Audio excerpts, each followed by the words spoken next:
This podcast is brought to you by HealthRangerStore.com.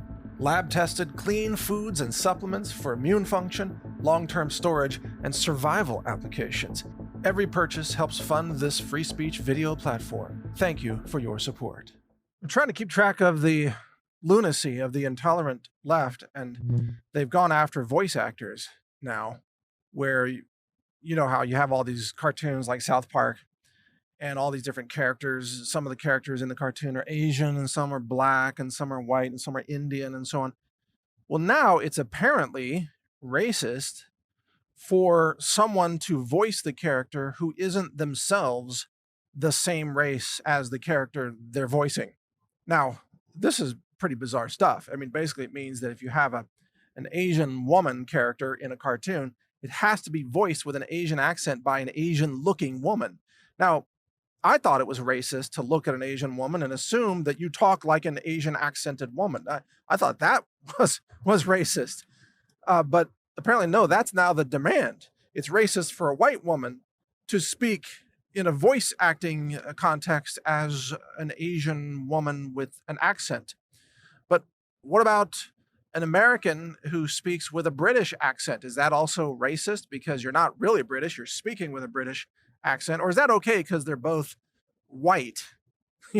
I mean, what are the rules, right? Because they're making these up all along. What about an African American who can voice a white character? Is that okay because they're black and so they have black special privilege where it's okay for them to voice any character?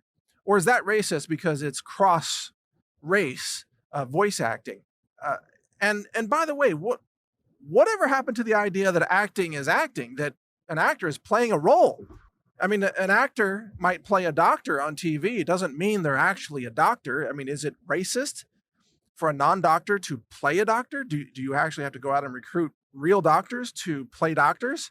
I mean, this is true with gay characters and transgender characters in movies. It's, the LGBT community is up in arms over straight men or women playing gay or transgender characters.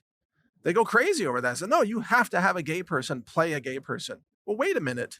I thought this was acting. Can't a straight person play a gay person? And can't a gay actor play a straight actor? Because that's been going on forever. Gay actors playing straight characters on TV. There's nothing wrong with that.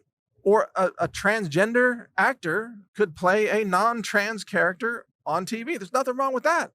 They're called actors. They're playing roles. So whether it's voice acting or character acting, isn't it supposed to be based on merit, where we look at the skill of the actor and not whether they're playing the correct gender or the correct race or the correct nationality or the correct skin color? That's totally insane. I mean, you look at great actors, and I even consider people like Robert De Niro, who I think his politics are insane, but as an actor, he's a genius. He's a great actor. He's a wonderful actor, but a horrible human being, But I don't care. I don't judge his politics to watch his movies because I only expect him to be an actor, a good actor. Same thing. Matt Damon, for example, loved him as Jason Bourne.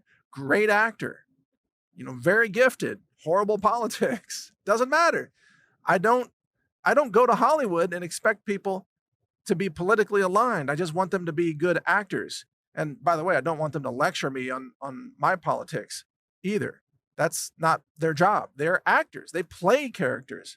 So if you're trying to keep track of all the rules of the radical left here, it's impossible because they keep changing them, and it's impossible to know who's going to be offended over what. Apparently, just in case you're curious, everything is racist, including Aunt Jemima syrup, and now skin whitening products are being pulled off the shelves by L'Oreal because the term whitening is apparently racist, even though the products actually whiten the skin. They are whitening products. That's not just a racial, branding message. It's actually what they do.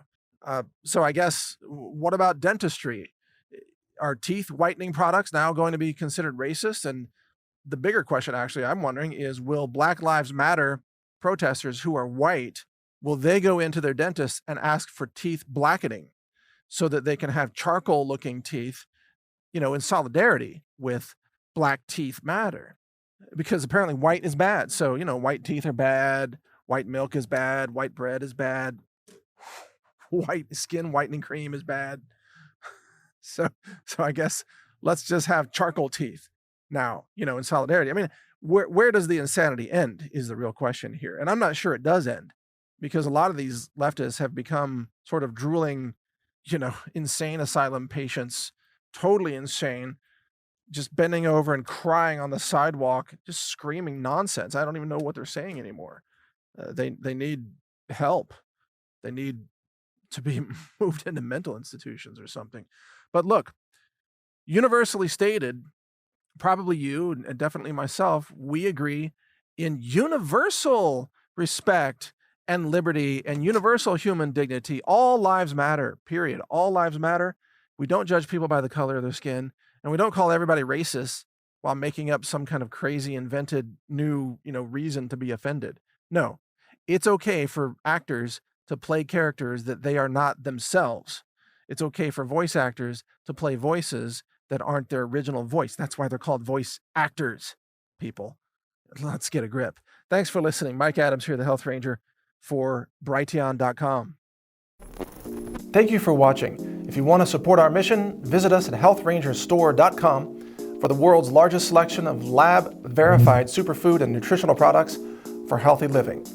It's at healthrangerstore.com.